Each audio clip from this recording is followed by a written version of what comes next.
Okay. Well, first of all, thank you very much to my esteemed guests, Claire and Paul. So we've got Claer Barrett from the FT, and we've got Morning. Paul Johnson. Hello. And we've got Paul Johnson, Director of the IFS. So, Hi. just quick question, guys. How's your week been, first of all? Oh, shall I go first? I Go mean, on. personally, I love Budget Week. It is the most fun drama excitement for a financial journalist. It's seat of your pants stuff, reporting. We've got acres of newsprint to fill. We don't know on the morning of the budget what's going to happen precisely. We've got a good idea. And everyone is in the office ready, like a football team almost. Are we going to be able to listen to the speech, get through the documents, find the things that really matter for our readers' finances, for the business world, for financial markets, and it's a real roller coaster. I have to say, this was a very memorable budget because the tax rises and the level of government spending being mapped out were just so large, and we're still feeling the aftershocks even today. There's a big market story going on. I'm in the FT newsroom today. So you might get a little bit of background noise from people who are in, but it could have been a lot worse, I feel, for our personal finances. But that's not to say that Rachel Reeves couldn't come back next year and raise some more taxes, as I'm sure Paul Yeah. will tell us. We'll get into that, but yeah, Paul, you've been everywhere. I have seen you on every major media outlet. So are you a broken man at this point, or you feeling okay? I'm feeling all right now. I suspect I might collapse a bit later. It's yeah, I mean the budget week, budget day is very exciting. Sitting there listening to it, then reacting almost immediately because of course all the broadcast media want immediate reactions. Then we're working through past midnight on budget night to get our analysis done. Then I sort of about 3 hours sleep, though not actually that much sleep because the head's buzzing. Do our presentation on Thursday morning, then various more other things on Thursday, and then more things today. So it's super exciting, but I think I will spend most of the weekend in bed. Yeah. Well, we're Yeah. honoured to both of you to carve out some time in your busy schedule to spend some time with the YouTube audience, because I think many people forget that there's a lot of people online that are consuming this, and I haven't seen an appetite for budget content quite like this. I think Martin Lewis did a video, and it's his biggest ever video on YouTube within 24 hours. He Wow. got a million views in 24 hours. So I think people are really engaged with this topic. We're gonna go through this. We're gonna talk about taxation. I'd like to talk about spending, and I'd like to talk about growth. We'll start with the taxation point first. But Paul, what I would like to ask you is, you said that Rachel Reeves might have over-egged the 22 billion black hole. Could you give us a feel of where you think, what's an accurate starting position of the finances? Where were we coming from? What was the inheritance, if you will? Well, look, she's not over-egging the fact that it was a really difficult inheritance. I think the over-egging is that she kind of pretended she didn't know that before the election. We all knew that. Now, it is a bit worse than I think we'd appreciated, because it does appear that the last government had effectively hidden some of the challenges. Bizarrely, the 6 or 7 billion of asylum costs were not allocated to the Home Office, and it does look like the so-called Treasury Reserve was spent sort of basically by the beginning of the year, which is what covered the asylum cost before. Some of the other things that she's talking about, we knew perfectly well that there wasn't money in departmental budgets for a 5.5% public sector pay rise, for example. But more importantly, the last government had set out very clearly that they were only going to increase spending by 1% a year for the next several years, and that would mean cuts, and that if you wanted to avoid cuts, you'd have to increase taxes pretty substantially. None of that was a shock. So a small fraction of what Rachel Reeves is saying about it being a surprise is true. Pretty much everything that she's saying about there being a big problem is true. The idea that most of this was unknown before the election is simply not right. Yeah, it almost implies that they're not public record, the books, and that they're hidden away, and you only get to see them once you step into number 11 or whatever. Yeah, I mean, the key facts are absolutely published by the Treasury, by the Office of Budget Responsibility, and so on. Let's say, the OBR did point out in their document that some, they had the wool a little bit pulled over their eyes, for this year's numbers.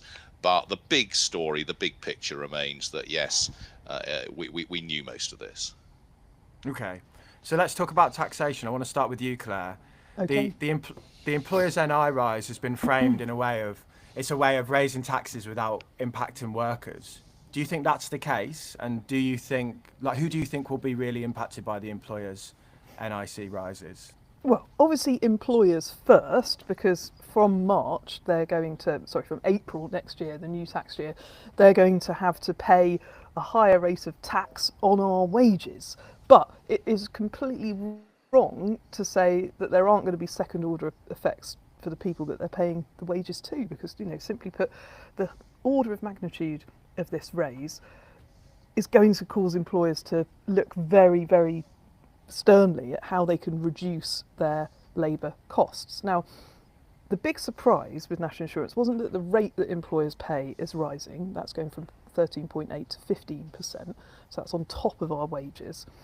It's the threshold, the proportion of our salary that tax is applied to. So it used to be the first £10,000 there or thereabouts an employee earned. You didn't have to pay employers' national insurance contributions on. Now that is going to go down to £5,000 before this higher rate of tax kicks in. So it's going to be a really significant cost, and we don't know yet how it's going to change the way that the employment market works. But informed speculation from me, based on what FT readers who own businesses are telling me in the comments under articles I'm writing about this, are, well, for starters, it's going to be much more difficult for anybody working in the private sector, because this won't affect the public sector, it's just private sector companies.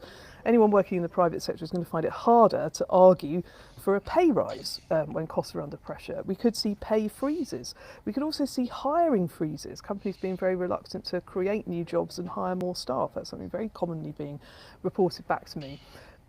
Others have said they might want to lay off staff, or if they employ staff on temporary contracts or ones where hours are flexible, cut the number of hours that people are working. On Facebook last night, I've already had friends message me saying my hours have already been cut because people are moving in anticipation of these higher costs, because they know that they're coming down the track.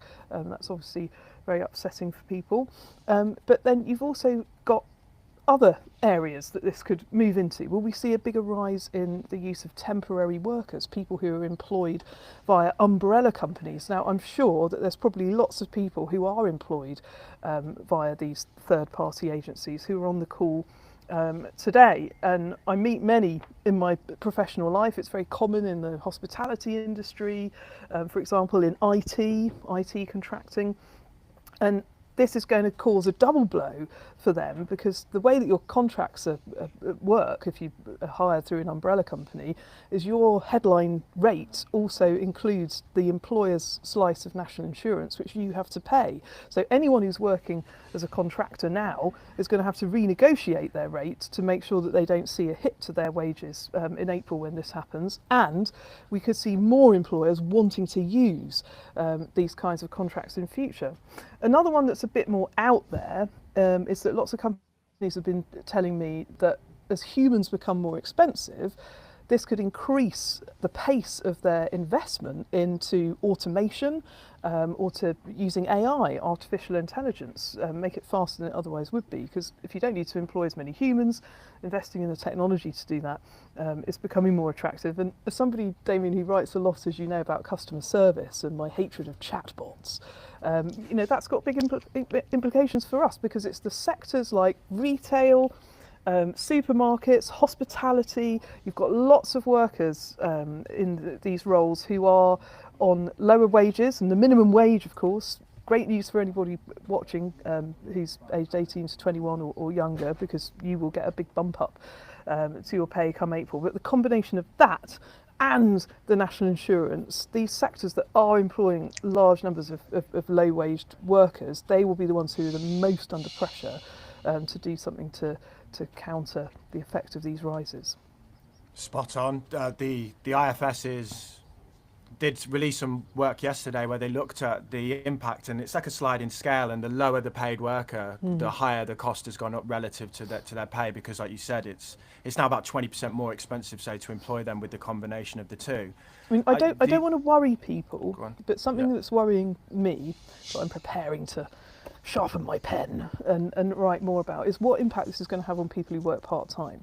Now, I think Paul would correct me if I'm wrong, but a large proportion of part-time workers are women, and a large proportion of them are in low-paid part-time jobs. Now, remember what I said about that threshold coming down. Now, it used to be that if you employed 2 part-time workers as an employer, you'd probably have a lower national insurance bill than if you employed 1 worker, for example. So I do fear that part-time workers, maybe not, this is an effect that we haven't seen happen yet, but it's something I'm keeping a very, very close eye on, because that could be very damaging for a lot of women. Yeah. Paul, the OBR said that 61% of the cost of the employer's NIC rise will pass its way through to workers eventually. About 23% to profit, 15% I think it was in terms of cost. Are we just in a position where we can't tax businesses because we fear that then it will go to the workers? And, who do we tax? Well, those are estimates from the OBR, but the broad picture, I think, is right, which is that the majority of the impact of this will be on take-home pay, and the consequence of that in the OBR figures was that this Parliament will probably see the smallest increase in household incomes over a Parliament than any other Parliament in history, apart from the last Parliament. And I think this is a really worrying thing from the point of view of the government. Now, that's a forecast. That might not be what happens. It's important to say, it's absolutely important to be clear about taxes. Whoever you tax, whoever it looks like you're taxing, whether it's a business or anybody else, in the end, people have to pay tax. I mean, there's no one else to pay it. In the end, people pay tax, and those people can be the employees, they can be the shareholders, or they can be the customers. And I mean, if you think about it, there is literally nobody else who possibly could be paying this tax. And what the analysis suggests is the majority of this will be paid by the employees. Some of it will be paid by customers, and some of it will be paid by shareholders. And of course, shareholders are people who have got money in pensions or ISAs or what have you. On the whole, so I think one of the attractions to government of putting this sort of tax on employers is it's not obvious who in the end pays it. If it's in my paycheck, if I pay as you earn income tax, or if I'm putting my self-assessment form in and I'm writing a big check to HMRC, it's obvious that I'm paying it. But if my employer is paying it on my behalf, it's much less obvious to me that it's me who's paying it. And I think that's one of the reasons why we end up with tax being layered onto companies. And actually, it's worth saying it's particularly more true in most of the rest of Western Europe, where the employers face very high levels of their equivalent of national insurance contributions, actually on the whole much higher than we have here. Do you think that, we've spoken on the podcast before, and you forewarned this. You said taxes will rise and it will be the big 3. Labour clearly said before they wouldn't, and then they've done this. Paul, do you think this was inevitable? Do you think it will continue to rise? I think it was inevitable, and I think I think it's extraordinary that the government is trying to claim that what they're doing is consistent with their manifesto. It says in black and white, we will not raise national insurance contributions. But that said, given the situation they found themselves in, if you needed to raise really significant amounts of money, you had almost no choice other than to increase income tax, national insurance, or VAT. Now they've gone for, as we were just discussing, the one that is least obvious to people, because it is at least officially or formally levied on employers. Now, I think they'd actually, from an economic point of view, and indeed from a social point of view, they'd have been better off putting it onto income tax. But of course, they're not going to do that, because it's extremely obvious to all of us that that's happening. Will they need to come back for more? Well, we'll get into this, I suspect, in a minute. But one of the extraordinary things in the budget numbers is there's quite a lot of extra money for public services this year, and some extra money next year, but really very little thereafter. So unless the economy grows faster than expected, or unless they're actually willing to be really tough on public spending after next year, I think they may end up coming back for more. Pin that, because I want to talk about this front loading that you've highlighted within the research in a minute. Claire, the way to avoid this for employers and employees might be through pension contributions potentially. I've got a question here, if I could ask this please, from one of the audience. Walking Madman is his name, which is, you can tell we're on YouTube.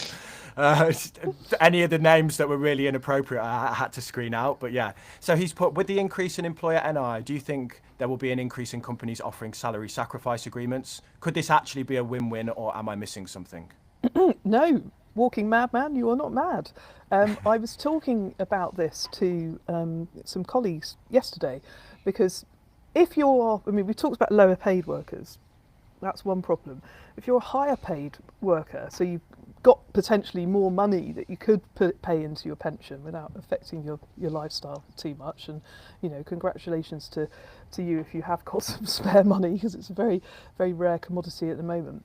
But it's been a really, really big feature of the personal finance landscape for the last few years for people to increase their pension contributions, particularly into company schemes, in order to get around fiscal drag. Now, this is, when I talk about fiscal drag, it's the frozen tax thresholds. Now, let me unpack that a little bit for you. So Rachel Reeves confirmed at the budget this week that the tax thresholds, which are the rate at which you start paying different rates of income tax, so £12,500 roughly, that's when you start to pay income tax, 20%. Then when you get to £50,000, that's when you start on the next layer of salary above that to pay 40%.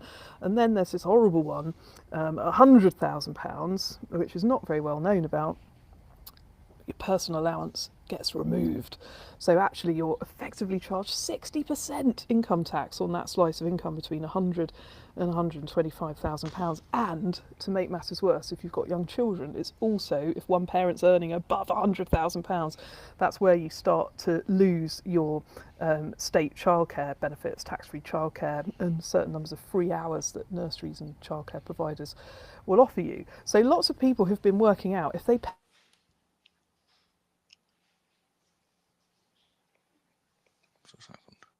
Have we lost Claire?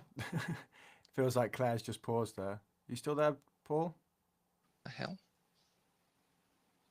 I think we're still live, Paul. Yeah, so sorry. I think I've got you. I think it might be Claire that we've lost for a second. She'll come back. Something certainly happened. Yes, I lost it. It's okay. Don't worry, you're still here. So I'll ask you some questions while we get Claire back. You described stamp duty as the most disappointing of all the tax changes. Could you kind of just elaborate on what you mean by that? Yes, I literally banged my head on the table when she announced that. It's stamp duty, I think, is against very serious competition, probably the worst tax that we have. She did two things. First is that she has allowed the stamp duty reduction that was temporarily put in place for first-time buyers and those buying less expensive houses to come to an end. So some people, if they buy in April, will be paying up to £6,000 more in stamp duty than if they buy in March. And secondly, she introduced an additional 2% charge on people buying an additional property, whether as a holiday home or to let out. Now, stamp duty is such an appalling tax because it reduces the number of transactions. It means that, supposing I wanted to swap my house with my next door neighbour because their house is more appropriate for me, it becomes an incredibly expensive thing to do. It means people get stuck in the homes that they're in, and it's incredibly bad for the economy. It's incredibly bad for labour mobility. The reintroduction of the stamp duty for first-time buyers and those buying less expensive houses will also mess up the housing market at the bottom. Now, you might say, well, people buying second homes, who cares about them? They're wealthy, they're landlords, they're all sort of horrible people. But if you're doing that again. First of all, if you're, if you're a couple of landlords, one of them, you want to change the house, your portfolio becomes incredibly expensive to do. But more importantly, this is going to mean higher rents because there's going to be fewer houses available to rent. I just cannot get my head around why she's done it. It doesn't even raise very much money. It just makes me so angry. Yeah. As you can tell, I'm almost I'm incoherent with rage. As you said, the knock-on effect for renters is there, and these are the people that you need to help get on the housing ladder. So it feels almost anti-solution in terms of helping with affordability of homes. We also see that the promises around how many homes they're going to build are pretty lackluster when you kind of look at it. I think, is it 20,000 homes? Was what I calculated broadly from the 5 billion or whatever that they said that they'll throw at it. I mean, that's social housing as opposed to their ambition for 300,000 total. But actually, it's the total that matters. I mean, yes, social housing obviously helps those on the very lowest incomes, but actually so does building more houses because that brings the overall price down. I mean, the argument they would make, I mean, let's put the alternative argument. The argument they make is if you make it more expensive for people to buy second homes, then that means more homes will be sold to owner-occupier. So if you favour owner-occupation, then this tilts the playing field even further in favour of owner-occupation. Remember, owner-occupation is already massively less badly impacted by the tax system than if you're buying a house to rent. So renters are already very badly treated by the tax system. The problem with that is, of course, owner-occupied homes tend to be less fully occupied than rented homes. So if you're renting a house, chances are you're sharing with several other people. That's certainly what my sons are all doing. If you buy a house, chances are it'll be you and your partner who are doing that. So rented houses tend to be more fully occupied than owner-occupied homes. So you're actually making the housing crisis worse if that's what you're trying to achieve. I just cannot get my head around the stupidity of this particular thing. There are lots of good things. We should come on to the good things in the budget. There are lots of good things in there, but you've picked out the thing that made me the angriest. It's good for the clickbait. That's why. Yeah. So she said 130,000 homes this will free up. Is that what she means then? This relationship of if we stop people investing in them, there'll be more homes. Because where do the houses suddenly get freed up? Well, there's clearly no more homes. I think the idea is that there'll be more available for owner occupation. Now, that may happen in the long run, but the consequence, of course, if that's true, then there's 130,000 fewer available to rent, and that's why rents will go up as a result of this. And who are the people struggling most at the moment? People who are renting. Okay, perfect, thank you. Well, I could talk to you about this all day, but we need to get through the points because I want to talk about growth and spending because I think it's key. Claire, the pension reforms were quite significant. I've seen a lot of my financial advisor friends coming out going, "This is massive." You know, what's your view and what's the word on the street at the FT? Okay, it's good to have you back, by the way. I know you dropped out for a second there. I put another bad 50p internet at the FT. in the FT's gas meter. Yeah. But just to finish off my point on company pensions earlier. Sorry. So when you contribute money into your company pension, there were rumours before the budget that the rules could change about employers potentially being charged national insurance contributions on what you put into your pension. That fortunately was scotched, hopefully through the ferocity of the articles that I and other people wrote about it. But as you say, your viewer, Mad Max, or Madman, whoever he is, if you're going to get a big NI saving from people paying more into their pensions, then maybe companies will offer a better rate of match on contributions that people pay. For example, you pay in, say, 4% of your salary, your employer might offer to pay in 4%. On top, it might offer more. If you increase the amount that you pay, they might increase the amount that they pay. And it would be wonderful if employers did take this opportunity to think, okay, well, how could we reduce our overall tax bill, but do it in a way that could benefit our workers' retirement prospects in the long term. So we'll await to see that. And as I said, more and more people hitting that 100k threshold and the 50k threshold, paying a bit more into your pension, you could actually end up with more money for retirement and a similar amount going into your pay slip every week. It's the tax revenues that the bit that would go down. But on those other pension rules, so the big change is to do with how pensions are inherited. So I think the problem for most people, myself included, is saving enough into your pension to actually spend in your retirement when you stop working to sustain yourself. And I think the biggest problem this country faces is that none of us are saving enough for that moment. If you are very, very wealthy, then the tax treatment of pensions up until now, and certainly for the next couple of years, you'll be able to pass them pretty much tax-free to your relatives, depending on when you die, whether it's before the age of 75. If it's after the age of 75, they might have to pay income tax on money they withdraw from the pension. So wealthy families have taken this view of like, spend the pension last, use the pension as an intergenerational wealth transfer vehicle, because it's not going to get taxed as much. It's not been subject to income inheritance tax, and that's the big change in the budget. If you don't spend your pension while you're alive, then passing it on to your family afterwards is going to be taxed. The way that they're doing that, I feel, is still problematic, because you've got this, what experts are calling double taxation. You've got the inheritance tax that could come if you're passing assets worth more than £1 million to your immediate family, but you've also got the income tax on money coming out of a pension that anybody So it who is double inherits tax. it will have to pay.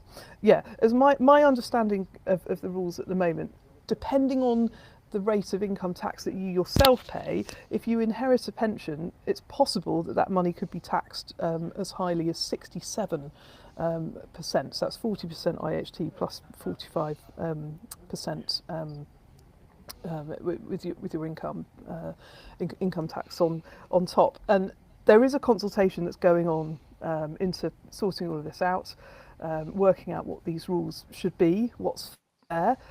That consultation should definitely look into how much more complex this is going to make the business of paying inheritance tax for families who, well, in one sense, are lucky enough to have enough money to trigger an inheritance tax bill. But the horrible fact is, when an inheritance tax bill comes, it has to be paid very quickly, within 6 months.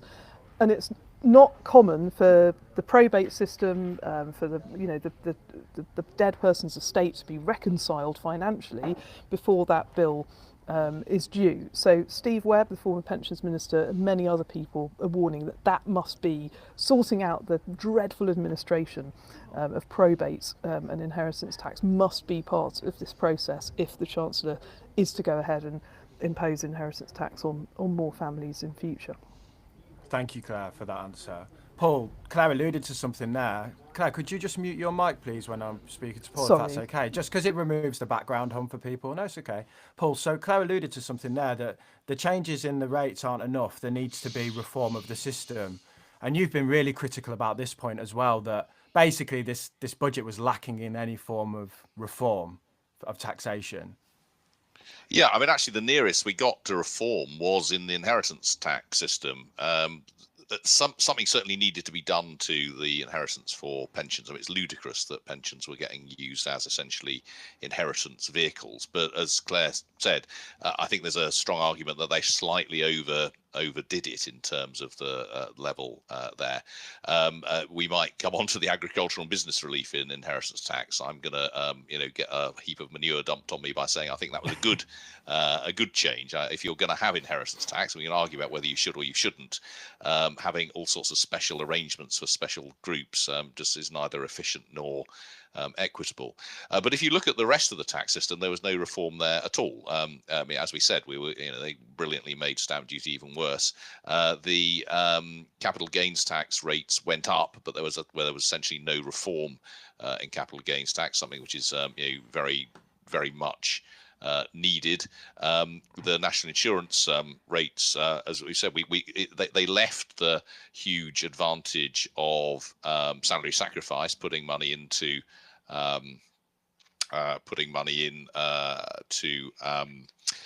pensions from the employer in place, so it makes it very easy for people to avoid that.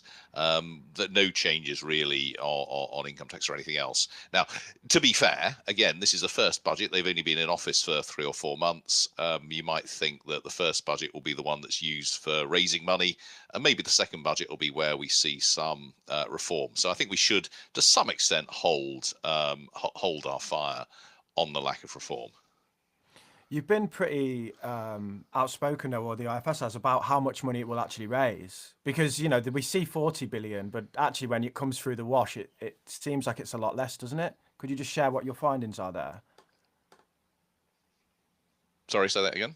Sorry, I watched your discussion on this yesterday, and you implied that actually the headline rate, the 40 billion, will be much lower than is quoted. So you said there that they're looking to raise lots of tax first, but right, it yeah. seems So like so from the national insurance number, I mean, the 25 billion is what I mean. There's no sleight of hand here. This is all fine, as it were, in the as it washes out in the numbers. But if you look at the table of contents, the budget table, it says 25 billion from employer national insurance. But for the reasons that we described earlier, the net increase is more like 16 billion, because if employers are paying less to their staff as a result of this, then there's less national insurance and income tax being paid, and if there's somewhat less in the way of profits, there's less corporation tax being paid, and so on. And in addition, the government is compensating public sector employers, so the net benefit to the Treasury is more like 10 billion than it is the 25 billion in the table. But in the sort of the forecast for total tax revenue, that is all taken into account. Okay. I'm going to ask you both the same question, but I'll start with you, Paul, because we're here. What are the good bits of this then? You said, I don't want to be too negative here, and you said there are some good things that have happened. Well, I think the best thing in a way is that as Rachel Reeves said, did something very different to most chancellors faced with a difficult fiscal situation. In the 1990s and back in 2010, what governments have done is just slash investment spending. So slash capital spending, building hospitals, building roads, what have you. And Rachel Reeves didn't do that. What she did was say, look, I want to maintain that at the same fraction of national income as it is at the moment. The last government was planning quite severe cuts in it, and she won't get the benefit of this. We won't get the benefit of this until beyond the political cycle. So that's quite a brave thing to do, and I think it's the right thing to do for the economy. And I think she did face up to the fact that we have this big choice between tax and spending, and she made the choice. She said, look, the public services really are in a terrible place, and we need to raise additional money. And despite what it said in the manifesto, as I said earlier, I think she was right to look for one of the three big taxes for that money. I mean, she made a choice. You can argue about the choice, but the choice was a clear one. And I think, given the state of the public services, I don't think she had. I think that was almost certainly the right direction to go in. So, I mean, if you look at this budget at the macro level, at the broad level, I think there were some sensible choices in there. What do you think, Claire? Well, obviously, the Chancellor is operating in very difficult circumstances, and I think that everyone watching would agree that we do need to rebuild public services. Anyone who's tried to get a doctor's appointment, a dentist appointment, find a nursery place for their child is going to come up against all kinds of problems that have been exacerbated by years of underinvestment in the public services. So I think that argument is one. She courted business, the bosses of big businesses, a great deal before this budget happened, and some of them have been publicly supportive of her after the budget, despite the changes that have happened. I think there's a feeling among the business community that it perhaps could have been worse. This is a very unwelcome extra tax burden, but they're hoping that it will be one and done. That will be enough, and they can move on. Corporation tax, full expensing, all of those things have stayed the same. The crucial test now will be, can she get the level of investment from domestic companies, but also from international investors coming in? Is this going to increase Britain's standing in the world and give us the economic growth that we really need? That's the vital recipe for success in this budget, as Paul was saying.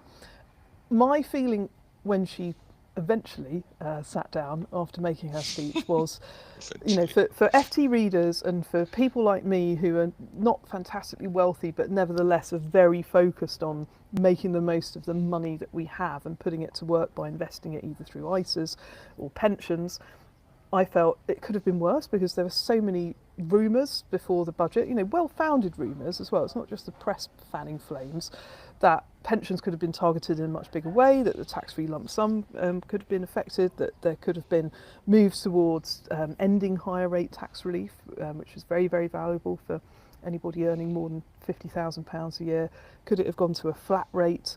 What would that have meant for pension savings? Could employers have been taxed on our pension contributions, which would have certainly lowered the amount of generosity that they're prepared to give to workers? Now, none of those things ended up happening, although Paul and others have quite rightly said lots of people nevertheless made decisions to, take money out of pensions and to liquidate investments where they maybe after the budget could be looking back and regretting those decisions. Now, it's interesting that lots of professionals are calling for what they're saying is a pensions tax lock.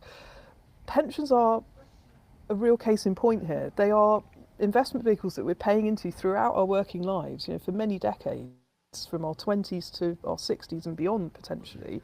And I think, although any sort of rigidity in saying we're not going to touch this tax rule, but we could touch that one, is very, very difficult for chancellors to work around. We saw that with all of the manifesto commitments not to raise income tax, national insurance, corporation tax, VAT. That really boxed her into a corner.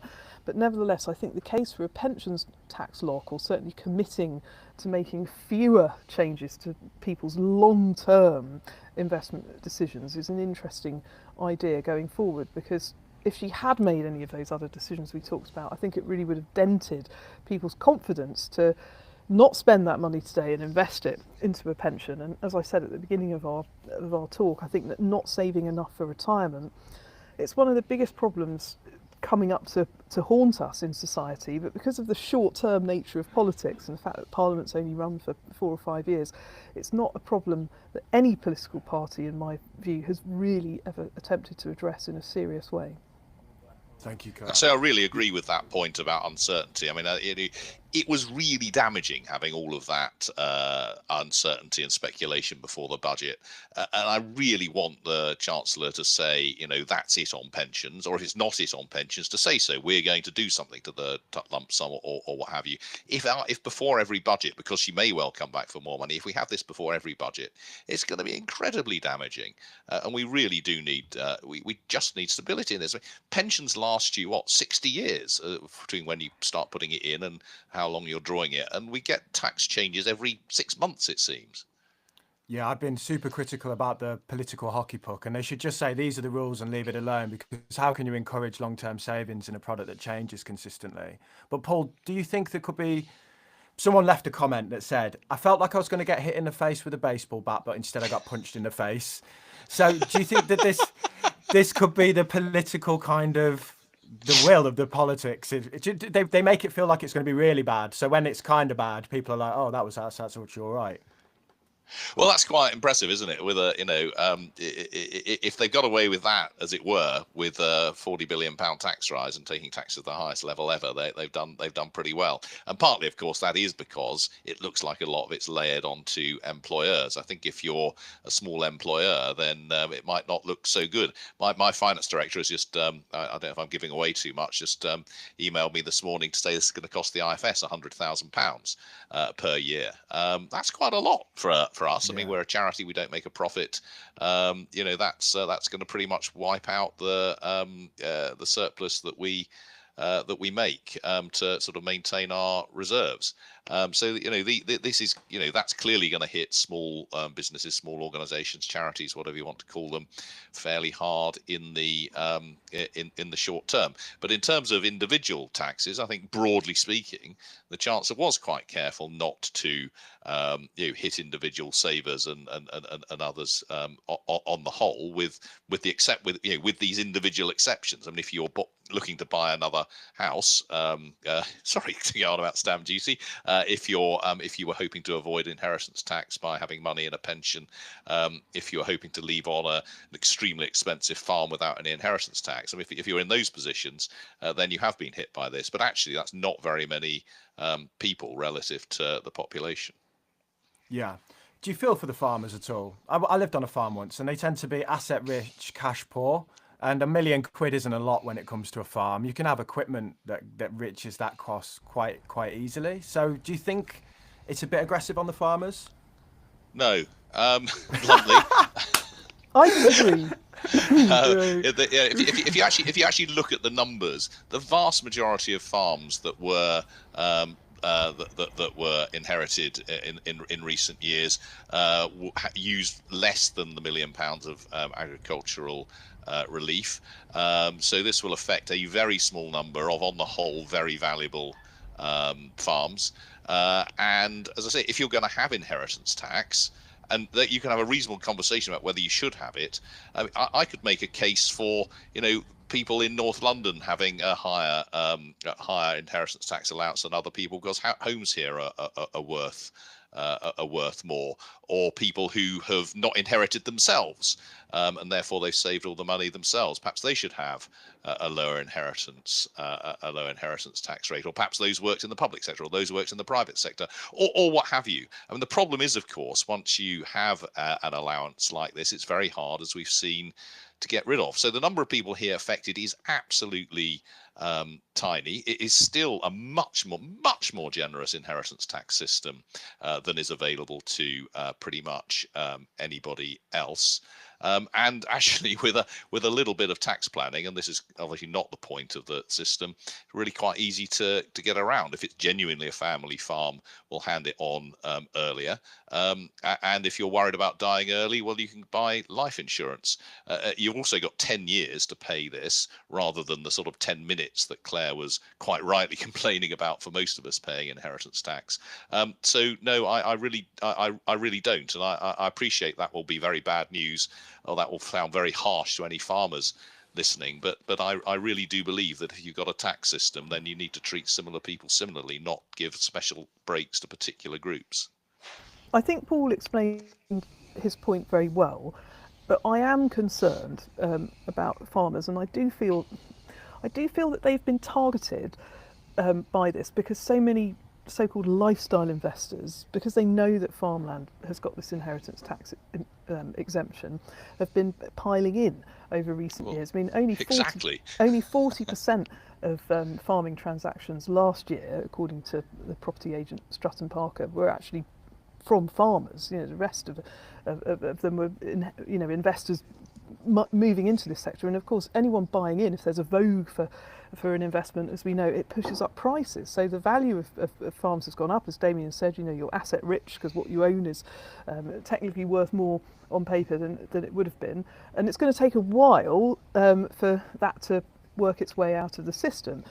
But I think all of these inheritance tax changes that have happened, the one with pensions and the ones that were feared but didn't happen because there were quite legitimate worries about other areas of IHT being changed, the lifetime gifting an individual could make, for example, it is prompting anyone who has got a few bob to rub together to think, well, what is my strategy here? Am I going to give away more of my wealth to my children earlier than I might have done to get that 7-year clock ticking, the 7-year rule? If you make a gift while you're still alive and you survive for 7 years, then under the current rules it can pass free inheritance tax. And the article that I've written, although not yet published, for the Financial Times this weekend, that's coming out tomorrow, is all about that generation windfall, I've called it. Worries about tax rises in the budget have prompted a lot of people who are better off to sell assets to beat perceived problems ahead, like whether it's the rise in capital gains tax or fears that their pension lump sum could be taxed more highly in future. So they've got that money, and B, they're passing it on to their children. And there's been a big wave of this happening before the budget, and the expectation now is that the children in many cases will go out and try and beat that stamp duty deadline when the thresholds change again in March, and go and buy a property. Now that's something that definitely is happening. It's hard to quantify, but I'll leave you with a thought. It's also becoming harder and harder if you're somebody who doesn't come from wealth, who hasn't got that parental bank of mum and dad behind you. You know, the bank of mum and dad in London and the South East are involved in like practically every property transaction in some way, shape or form, according to, you know, mortgage advisors that I've been speaking to this week. And if you don't have help from your parents, then that gulf between being a renter for longer, potentially even the rest of your life, and actually ever being able to buy a property, or having to buy a property on a 40-year mortgage, like one of my stepsons has got. I'm encouraging him to try and pay off extra every month to clear it quicker.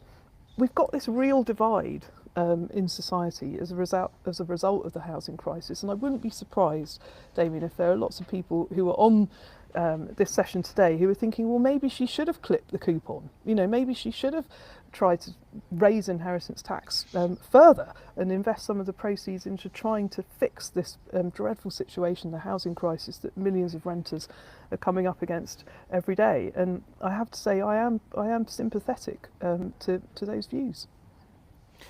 Paul, do you think that the taxation agenda now, or the regime, will do anything to solve inequality in the UK and the growing problems there that Claire's just talked about?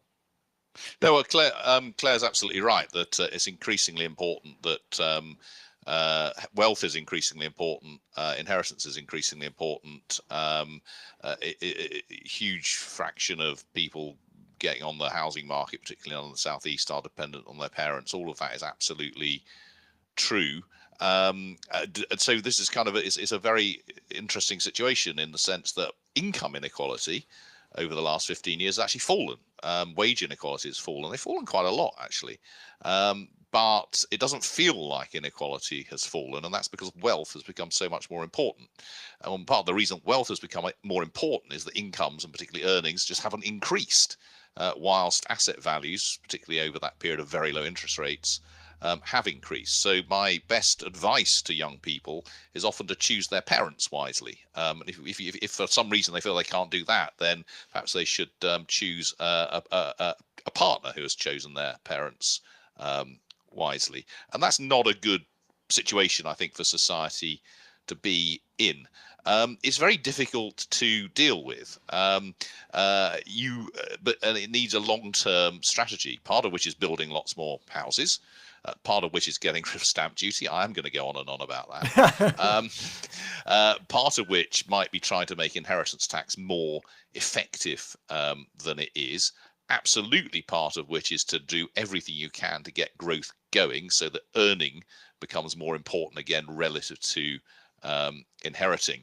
But the trouble is, once you got into this kind of sort of spiral, it's really hard to get out of it. And I think the government really needs one of its missions, one of its long-term strategies, actually to be focused on this particular issue, because it will change the nature of our society, and it will change social mobility, and it will change people's ambitions, and therefore I think the it sort of have a negative knock-on effect to productivity and growth in itself, as people see that they cannot earn their way to up the distribution, as it were. Essentially, they have to rely on investments, inheritance, and the luck of the luck of the draw. Would a wealth tax have been simpler then than all of this? I'm afraid wealth taxes really aren't simple. We should start by trying to sort out the wealth taxes we've got. We talked about no reform there of capital gains tax, and we need that absurdity of council tax where Buckingham Palace pays the same council tax as a 3-bedroom semi in Blackpool. I mean, we have taxes which could help here, and we use them absolutely unbelievably badly. You might have scope for some kind of wealth tax on the very wealthy. I mean, there's no world in which we can or should be having a broad-based wealth tax on people on, if it ends up taking money out of their pensions, or taxes them in addition to council tax on their homes. Most countries that have tried wealth taxes on the wealthy have not had a very happy experience, because the wealthy tend to be really quite good at using any loophole that's in there to avoid it, to use lawyers and so on. And I have to say, when I do speak to lawyers who advise the wealthy, it's a really depressing experience, because their view is that whatever government does, they'll find a way around it. Now that's a bit depressing, but I'm afraid that is the experience both here and internationally of what happens when you try to do it. Right. Well, we've got about 40 minutes left, so we could talk about taxation all day, couldn't we? But let's move on to spending. Paul, could you just outline what you see as the biggest commitments in terms of spending, the real commitments, not the things that were spoken about in the speech, but where the money is actually going to go over the next few years? Well, there's two. I mean, let's talk about the investment and the day-to-day side. I've already said I think one of the positive things about what the Chancellor said was that she's keeping investment spending up. Exactly where that's going is always difficult to determine, but I think we can see two or three elements to that. First of all, the biggest winner here is the department, in terms of government departments, the Department of Energy and Net Zero. So quite a lot of this is, as you'd expect, going on green things, on getting us to net zero. Second, you can see there's quite a lot in there for schools and hospitals and so on, very much needed. Now, two things that about those. We talk about investment as being something for growth. Well, we do need to spend money on schools and hospitals, but that's no more growth friendly than spending money on teachers and doctors. So there's nothing special there in terms of growth. And getting to net zero also is absolutely something we should spend money on, but it's a different thing for getting towards growth. The thing that surprised me most about the investment spending was there was a cut in the Department for Transport budget. Now that it does not strike me as a growth-friendly thing to do. So broadly speaking, good that there's investment money. How much of that will really impact on growth in the long run, I think remains to be seen. In terms of the bigger bit, which is day-to-day public service spending, the health service, teachers and justice system and so on, it's quite a big increase this year. Now that's what's very striking about this is, and I think this is part of the inheritance, which was a really bad and difficult one. It was a really difficult inheritance for the Chancellor, for the government. They've seen that there's a big hole this year. It's partly to pay for additional public sector pay. It's partly, we've seen the waiting lists in the health service, prison service in pretty much crisis, the justice system in real trouble and so on. So something more than a 4% increase in spending across the piece this year. And unusually, it's not all going to the health service. Actually, local government and the justice system and so on have done relatively well out of this, and that just reflects the fact that those are the areas that have been really, really starved of money and really struggling.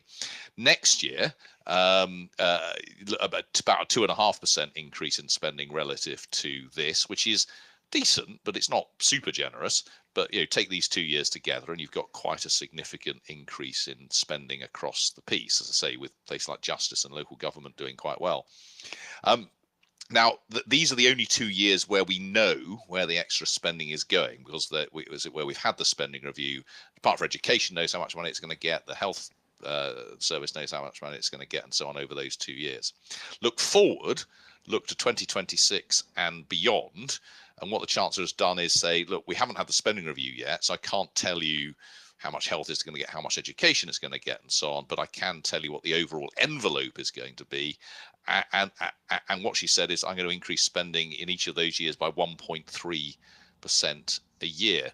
Now, that is a very small number. It's partly a very small number because we know that the health service will get a lot more than that, and defence will get more than that, and one or two other things will. And once you take account of that, that implies probably cuts, and certainly at best no increases for the rest of public services. I think it's pretty unlikely that we'll get these increases this year and next, and then suddenly the taps will be completely turned off, because I think the idea that the local government and the justice system and so on will be going at that point, that's fine, and that Rachel Reeves' cabinet colleagues will accept cuts or will accept flat budgets, I think is pretty unlikely. And I think that is why unless growth surprises on the upside, unless tax revenues come in more than expected. I think that's why we may well the Chancellor may well be coming back for more. Do you think it's just to balance the books, that because they've got this promise of big spending here and then it dips? Is that to make it stack up? I think it is, yes. I mean, and this is, this is on a much smaller scale. I think it's similar to the sorts of, what Jeremy Hunt did last year. So remember, and this was my big criticism, and not just mine, lots of people's criticism of the last government, was they were saying, look, we're just about meeting our fiscal rules. And the way they were just about meeting their fiscal rules was to effectively pretend that they would be increasing spending by a tiny amount for the next 5 years, implying big cuts in quite a lot of areas, including on investment. Now, Rachel Reeves obviously is spending a lot more up front, but I think there is a degree of that pretense in saying that spending will just stop growing after the first couple of years. I think one that's quite relatable is fuel duty, right? So they say, oh, we're going to raise loads of money in a few years from it, but then they just keep freezing it. So, is it realistic that they're ever going to unfreeze that? This was the second time when my head was banging the table. I mean, it just beggars belief. I mean, every single year for the last 15 years, chancellors have stood up and said, I'm not going to put fuel duty up in line with inflation this year. But honest, I'll do it every year after this, and so those numbers will appear in the public finances. And then Rachel Reeves went and did the same damn thing. And if you're not going to increase fuel duty this year, when you're doing 40 billion of tax rises, and petrol is quite, much cheaper than it was 2 or 3 years ago, and you're right at the beginning of the Parliament, I can't see that she's going to do it again. And yet, just like all of her predecessors from the Conservative Party, she's saying, won't do it this year, but honest, I'll do it next year. Yeah, it's interesting because at the same time, buses have doubled in price and transport spending is a cut. So what you're incentivizing is people to drive petrol cars, right? No, fuel consumption cars. Claire, do you think the spending will be enough for people to see a meaningful improvement in the public services? I want to be optimistic, and I really hope that it does make a difference. But especially with areas like health and education, it's really important to invest in them, but often it takes a long time before we see the results. Now, think about health and preventative healthcare. If you can stop people from getting ill by making it easier for them to access treatment, for people who are pre-diabetic to be prioritised and treated in a way that they can go on to stop developing full-blown diabetes, all of these kinds of things. The healthcare system, my colleague Camilla Cavendish at the FT has written lots about this. Prevention is not happening. It's really firefighting, people clogging up A&E departments and being unable to be seen by a doctor when they need to be, or indeed a dentist. I mean, I'm very lucky that I get some kind of private health cover with my employer. Otherwise, I wouldn't be able to go to the dentist, and it's just increasingly impossible for people to get the basic treatments that they need. So I would hope that this big upfront injection that you and Paul have been talking about will do something to resolve that. But going on further forward, as somebody who's writing about personal finances, I mean, it's very common for people to say your health is your wealth. As soon as you get ill, or people talk about healthy life expectancy. You might be living for longer. Life expectancy, broadly speaking, over the last century, has been rising and rising. The state pension age has also been rising, but the fact is, because of undersaving for retirement, more and more of us are going to have to be working, into our 60s, into our 70s. In fact, many people still are. And if you're healthy enough to do that, that's one thing. But there are an awful lot of people who won't be, which is why it is so vital to invest in providing us with a decent health service, but also for it to focus more on prevention, looking at the long-term needs of the population. Now, with education, I was pleased that more money is going in. The breakfast clubs idea, that sounds like something It's something that's good, and Labour certainly have got a track record of really wanting to fund early years education. The Sure Start centres, which the Conservative government got rid of, that was a real travesty. But there wasn't a huge amount for early years funding in the budget. Lots of people who read my columns and follow me on Instagram know that I talk a lot about childcare. It's an issue that many members of my own immediate family, including me indirectly, because I'm helping my stepdaughter to afford to pay for her childcare for her twins. This is an issue that is really holding people back financially, holding people back in the workplace, and it's really affecting women's career progression. We were talking about part-time jobs earlier on, much more likely to reduce your hours if you're a woman and you have children, to kind of square that childcare circle, and much more likely, unfortunately, to have a big gap in your pension when you eventually retire.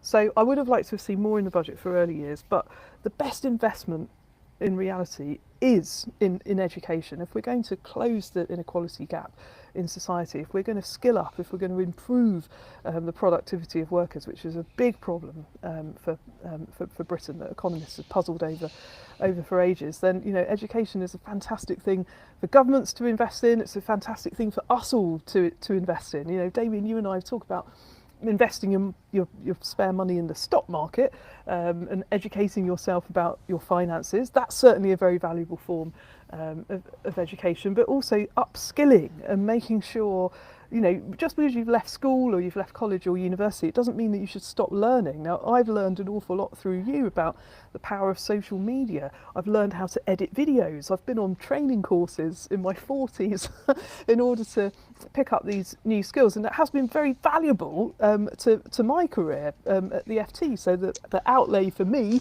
in financial terms has paid off. And I know we've talked about a lot of depressing stuff in this hour and a half that we've had together, but that, I think, is a positive, investing in yourself. And I should say, I am a proud product of the state school system. I worked my way through university, and the only reason that I'm a journalist is because my master's course was funded by a 100% grant from the Humanities Research Board. If I hadn't have got that grant, then I wouldn't have been able to get my job here. And I've always been very, very grateful for that. But also, it's made me even more resolute that we need to fund our education system properly to give as many people from a diverse range of backgrounds the best chance of fulfilling their potential, regardless of whether their parents are wealthy or not. You speak about a diverse background, and I'd like to ask you something, Paul. I'm originally from the Midlands, and now I'm a proud Northerner, even though everyone from the North says I can't call myself a Northerner because I'm from the Midlands. But do you think that plans around devolution are credible within this? Do you think there's going to be meaningful budget for an investment outside of, say, London? I don't know. There wasn't really very much in there at all that I saw on devolution. I think the positive bit was that there was more money for local government generally, and that's clearly a good thing given the problems that that local governments had. There's been a really big cuts in local government funding over a long period of time. Local government core funding is actually growing by something like more than 3% in real terms next year. So I think this is a government that has taken account of the real problems of local government. Now, that is a different thing from devolution, which was not really mentioned in the budget. The other thing it's worth saying is that there was a cut to, and then probably the abolition of something called the UK Shared Prosperity Fund or Plan, which is about the only quote levelling up pot that we've got. It replaced the old European Union system that gave lots of money to places like South Wales and Cornwall and so on, the very poorest bits of the UK.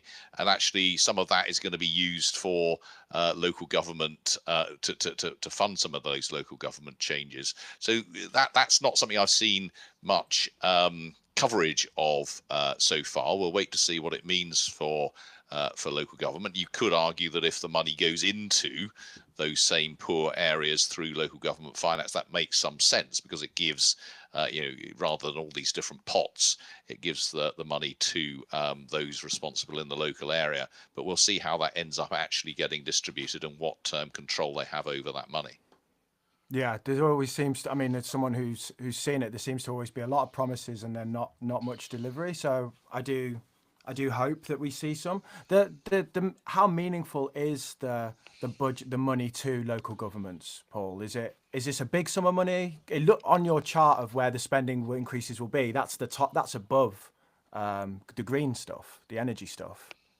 Yeah, I mean, the local government funding is welcome, and it just reflects the fact that we've had a number of authorities effectively declare bankruptcy over the last couple of years. They have been at the back of the queue for funding for quite a long time. And not only that, I mean, part of the problem here is that the pressure on things like adult and children's social care has grown enormously, as have some of the other services that they have to provide to those most in need, for the homeless, for children with special needs and getting transport to school and so on. All of these things, the costs have really gone up. Whilst this is a relatively generous increase in funding, I suspect all it will do is stop things getting worse. It's certainly not going to be enough to sort of transform the amount that local authorities have. Yeah, well, there was actually some. So just a bit of context. I go to a local gym, and one of the people who goes with me was a former director of finance within the NHS. And we've also had a paramedic in the comments who said, and they both said something similar: more money is not always the answer here, and it often just falls into a big pit or encourages laziness within the system. This basically both said the same thing. There's also a real reliance on private contractors within things like the armed forces that are super expensive. Do you think that more spending is the answer? Do you think that, like, we should just all say, okay, we're going to this bigger state, we're going to be like, Germany or other places where we spend more money, and that's inevitable? Well, I'll let that to go on. I mean, we absolutely have to get better at spending the money. I mean, our health service is massively undermanaged, partly because politicians say, well, we're going to put the money on the front line and cut these middle managers and so on. Actually, there are fewer managers in our health service than in any health service in the world, and we can see that in some of the things that you were just been saying, and what we see every day, and the kind of obvious inefficiencies across the system. So you really do need really high quality management, and it's very obvious that there are large parts of the public sector where that doesn't exist. And one of the problems I think this government now faces is, having come up with this money and made it available very quickly and upfront, how do they provide the incentives in the system to make sure that the change actually happens? And again, you do need to take account of the capital funding here. One of the reasons that the health services, health service productivity, efficiency has absolutely collapsed in the last 5 years. I mean, to an astonishing degree. We've got something like 20% more doctors and nurses doing something like nothing additional over the last 5 years. And there are lots of reasons for that. One of the reasons is actually this lack of investment over the last 10-15 years. I mean, we've not spent an unusually small amount on health overall, but we have spent an unusually small amount on the capital, on the buildings, the MRI scanners, the surgeries and so on. So those doctors and nurses just don't have the equipment to work with. And again, part of the reason is that we keep on pouring money into the urgent, and you can exactly see why we do that, whilst ignoring what's important in the long term. If you just give me a second, guys, I'm dog sitting and there's a dog scratching at the door, so I'm just going to let the dog in. Because he's doing my head in. Come on. In you come. If you can't beat him, join him, I guess. Yeah, I'll lock him out so he doesn't disturb me, but he's just headbutting the door the whole time. What do you think, Claire, in terms of spending? And what about your colleagues at the FT? I'm sure there's a bit of a split. Oh yeah, it's a good question. I'll be honest with you, Damien. I've been so focused on the personal finance aspects of the budget, I don't feel sufficiently qualified to comment authoritatively on what else has been going on in the rest of the newsroom. Markets have been the big concern for us for the last 24 hours. Like, how is this news of all of the extra borrowing to fund the extra spending being digested by the bonds market, and what effect is that going to have on our personal finances?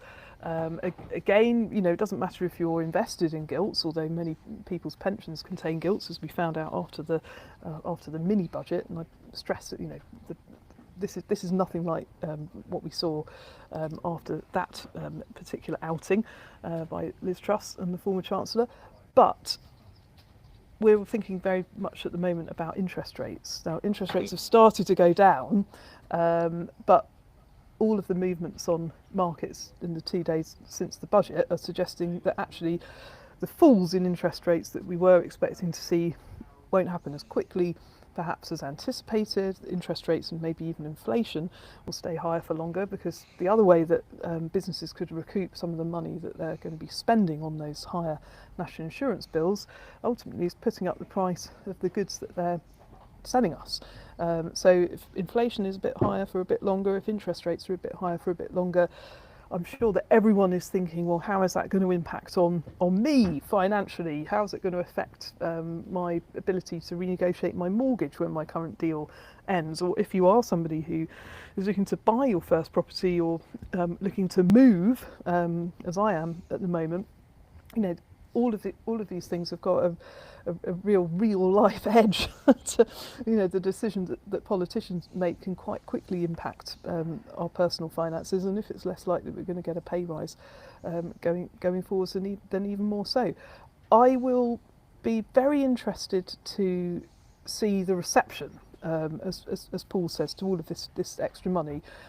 It has been front loaded. There is a lot of it going in up front, and I think that the political desire behind that is to give people a real sense that things are getting better, even if you might be finding it harder to get more hours, or to get a pay rise, or if you're one of those groups that has had to pay more tax through the various ways and means that we've talked about, that you'll feel, okay, well, like, this is worth it because I can see I can see that the spending is making the system better. So I'm always an optimist, so I'm optimistic that we will see some of the hoped for changes, but really, this is going to be a long haul, and the real test for Rachel Reeves, she wanted 10 years, they've been setting out this long-term vision, is she going to get success when they go back to the polls in 4 to 5 years' time?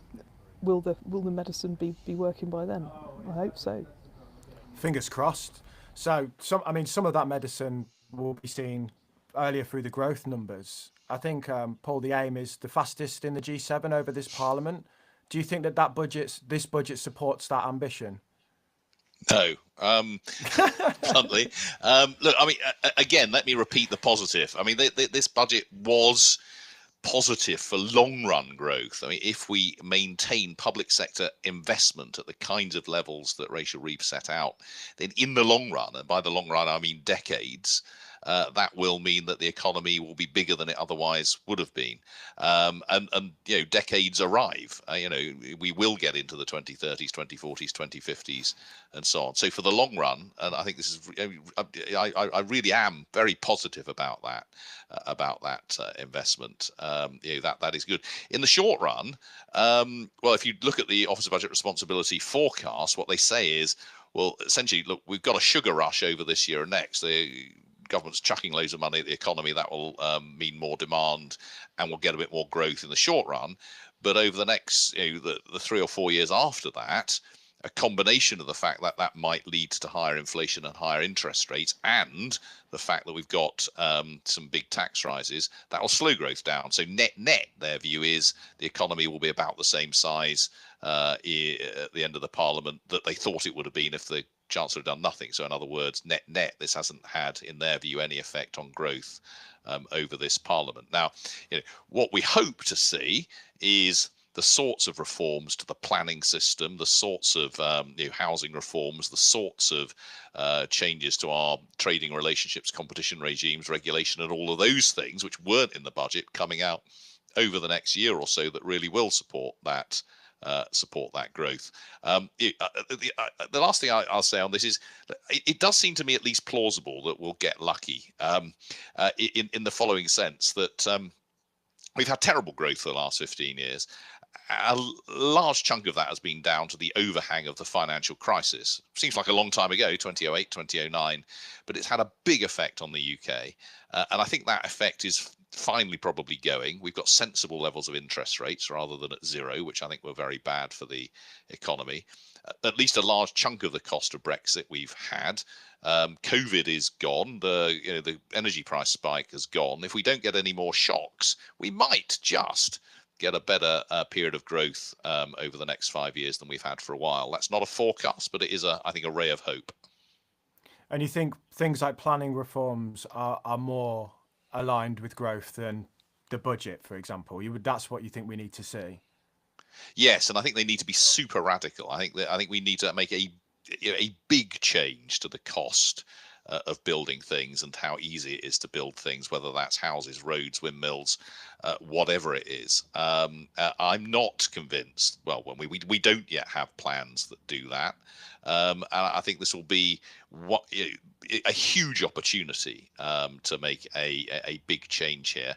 The problem is there are obviously risks here. The more radical you are, the more people you irritate by building roads through their back gardens or pylons in their front gardens. But I was really encouraged by what Keir Starmer said at the Labour Party conference. Actually, he laid out the choices, he laid out the trade-offs. He said, look, if we're going to have growth, we're going to have to do some of these things. We're going to irritate some people who are living near these new buildings. It was kind of very different from the sort of you can have your cake and eat it rhetoric of Boris Johnson, for example. But the proof of this will be, to mix my sweet puddings metaphors, the proof of this will be in the pudding, but you can't have your cake and eat it. Yeah, I've got a question here from someone on growth. His name's Colin. He, on the fact that the top line in terms of increases in spending are around green, but you highlighted there, Paul, that really isn't direct investment, as you would say, that might lead to growth. Do you think economic growth is compatible with the green revolution? Because he feels that it's increasingly necessary that we have that green revolution. Yeah, it's absolutely compatible. It's just a different thing. So if your number one priority were growth and you didn't care about green, then you would do a different set of things. If your number one priority were green and you didn't care about growth, then you do another set of things. Now, what we need to do is get a balanced set which allows us to do both those things. And in some respects, the growth will, the green investment will help with growth, particularly given what's happening in the rest of the world. But to some extent, we're, as a world, we are doing things that we wouldn't be doing if climate change weren't there, and therefore growing less than we would have done if climate change weren't there. But climate change is there, and we have to recognise that dealing with it is going to cost us. We absolutely have to do that, and we have to make the growth and the dealing with climate change compatible with one another. What worries me is when politicians claim they are the same thing, that you can achieve two things with the same set of policies. And when you try and do that, you often just get things horribly wrong. So I'm absolutely not saying that we shouldn't be focused on getting to net zero. I was a member of the Climate Change Committee for a decade. I absolutely think we should be doing that. But I don't think we should be fooling ourselves that that's a completely free lunch. Your book highlighted some of the challenges there and the levels of spending required. I read it and made a video on it, and I thought it was really good. We'll link it in the show notes if people want a bit more of a deeper dive into that. I think you were talking, was it 50 billion a year or something for net zero for quite a sustained period of time? I think was the number, if I can remember right. Yeah, I mean, we have to be clear. Thank you for advertising my book, Follow the Money, Times bestseller. Please buy it. It's treasure trove of killer above facts your head. And all those It's sorts of above things. your It head. is above my head. There's a whole shelf of them there. The paperback's only about 10 quid. It's very well worth it. Anyway, what was your question? Spending on climate change. I think the key thing is, of course, that most of the large majority of the spending which will get us to net zero will will be done in the private sector. Thinking of green energy, the windmills and the solar farms and so on, governments put nothing into that, or next to nothing into that. That's private investment, paid for, of course, broadly speaking, in our bills. The long run effect will be potentially to bring the bills down, but the short run effect has clearly been to put them up. But that's not government spending. And electric cars, again, that's not government spending. I mean, the worldwide car industry has invested billions in the R&D to get us where we are there. But going forward, there's clearly going to have to be some really big government interventions, because we are not all going to rip out our gas boilers and put in heat pumps or whatever the alternative is voluntarily. We're going to have to get some government sponsorship for that. We've seen the governments giving grants, for example, to steel producers so that they can move to electric arc furnaces to produce their steel. So there will be costs, and they will be significant, but they're not stupidly significant. I mean, they are perfectly manageable over the next 25 years, which is what we need to think about now. It's only 25 years to 2050, which is when the target is for net zero. So that will be significant, but by no means unaffordable. Pretty scary that it's only 25 years to 2050. I'm hoping AI figures out how we all live forever by then. Okay, God, so sounds terrible. you probably have a different view after the week you've just had. You probably have that view of it, but you know, I'll be lucky to make it till Monday, I reckon. Do you think more taxes are on the cards then, into more tax rises to accommodate for these big problems? Well, I think, again, I mean, what the Chancellor has done has been very clear that she's not going to use additional taxes for the sort of investment that we're looking for there. And actually, that's where her new borrowing rule or debt rule has, in a sense, allowed her. But she's decided to borrow more to invest. And it's the additional borrowing which will fund the green investments and the other investments. I think the additional tax will come because the pressures on things like public services are going to be significantly. Of course, in the end, we'll have to pay back that borrowing. And one of the big problems facing us now is that we're spending so much on debt interest that there's not much money for other things. And we have to stop in a minute, but let me just make this last point, because I think it's a really important one. People often talk about government borrowing as if it's almost a free lunch. But that free lunch has come back to bite us at the moment. We're spending more than £100 billion a year, every year, just on debt interest payments at the moment. That's £100 billion that the government has to take from us and just give to the holders of government debt. It means that for the first time in decades, the government is going to have to take more from us in tax and other revenues than it gives back to us in benefits and public services and so on, because it's having to spend so much of that money on paying for the huge pile of debt that it holds. And that means in economic terms, it has to run a primary surplus. So we're spending more on debt interest than on any public service other than the health service. I mean, the scale of this is enormous, and it does indicate, the limits or the costs to borrowing for investment that is good in the long run. Thank you, Paul. I'm going to finish with you, Claer, because like you said, we've got 4 minutes. First of all, I want to shout out your book, What They Don't Teach You About Money, just so that we're... Thank you. I've got my giant copy of it here. Yeah, that was our first ever episode on the podcast, and you got us off to a great start. So, we're eternally grateful to that book. I don't have a book, so I've got nothing to promote. But I got not yet, Damien, because your next skill that you're going to get under your belt, your belt is going to be book writing, and trust me, it's a tough discipline. But I was doing like 1,000 words every morning before coming into work at one point, and that's how I managed to get it written so quickly. Blimey, that's impressive. I would much rather stand on the shoulders of people like yourselves. Yeah, I don't think I've got that much interesting to say. I'd rather pick your brains, to be honest with you. Maybe I'll do like a collection of all of the wisdom of all the people I've spoken to over the years. So just final question. You can answer this as well if you've got time, Paul, but I understand you might not. Claer, do you think people should feel better off as a result of this budget? Do you feel better off? And how do you think average people should feel after this?